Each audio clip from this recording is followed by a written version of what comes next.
Mr. President, today I rise on behalf of the community of Grand Blanc, a community in unspeakable pain, grief, and anger. I stand on the floor of the U.S. Senate as Michigan's junior senator, along with our senior senator, Gary Peters, to represent and honor what has gone on in our community. At 10:30 yesterday morning, a man drove a car into the Church of Jesus Christ of Latter-day Saints in Grand Blanc Township. The gunman set fire to the building and started shooting. At this time, 4 are deceased, more are injured and at the hospital.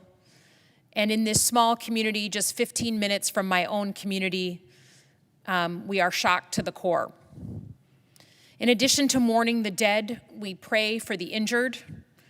We pray for the community that will be living with the effects of this for months and years to come. And we thank the professionals who are taking care of those in shock today.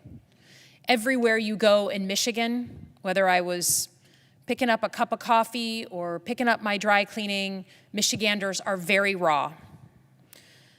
I think the most important thing first is to thank our first responders, but also use them as an example.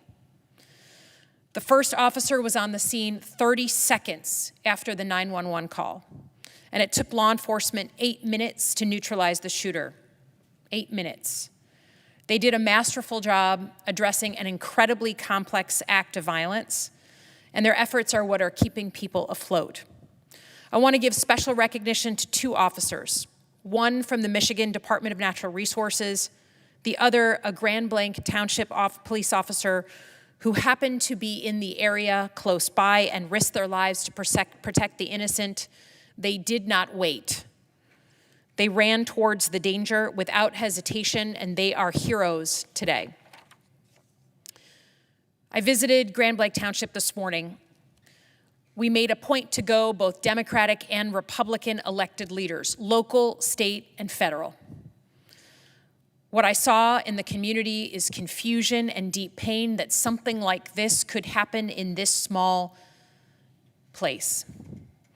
It's a community where fender benders are much more common than any kind of violent crime. And there's a feeling of pain that such a senseless and useless act of violence happened in our community. I think it's important to learn that lesson from law enforcement, from everyone I talked to, whether it was local law enforcement, our state folks, our federal folks. They all said we just all joined in. We didn't think. They put their heads down and they started protecting people. That is the example I hope we can all learn as we try to understand this moment in our country's history. We have a problem in this country. We have an epidemic in this country, and we have to acknowledge that. The only way we get better is by acknowledging we have a problem. We have a problem with mental health, and we have a problem that people think violence is a legitimate option in voicing disagreement in our system. Whether it was the death of Charlie Kirk, state legislators in Minnesota, people worshiping in Grand Blanc, those who attacked the President of the United States. It's normal to look for an ideology and a reason why they would perpetrate these kinds of attempts or these kinds of attacks. But I think more than anything, what I ask Michiganders and ask Americans to do is look not for the specific reason why, but understand that what is happening in our country, we are signaling that we are unwell. We are unwell. Whether it's in Nevada or Michigan, people are unwell. And we have to understand that it is our responsibility to address that. Now, in Michigan, we unfortunately have had 5 mass shootings in the past 4 years. Oxford High School, Michigan State University, the Splash Pad in Rochester Hills, another church in Wayne, Michigan, and now Grand Blanc Township is added to this sick fraternity of communities that have to endure this kind of violence.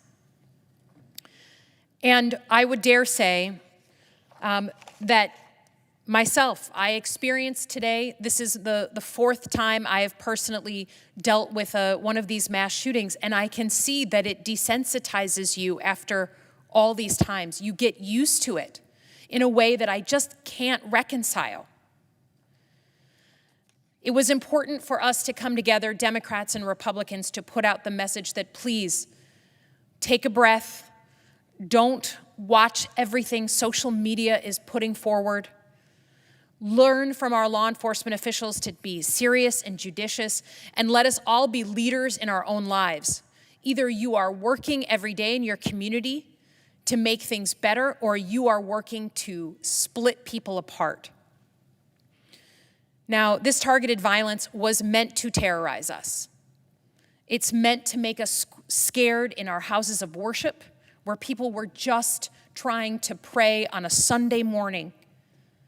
It is meant to terrorize us in our high schools, in our colleges, in our places of political discourse, on our university campuses. But what it does by making us afraid, it is infringing on our freedom. If people don't feel that they can go to their sanctuaries, the place where they and their children are supposed to be safe, that is infringing on our freedom. So I would say we must acknowledge as Americans that we have an illness.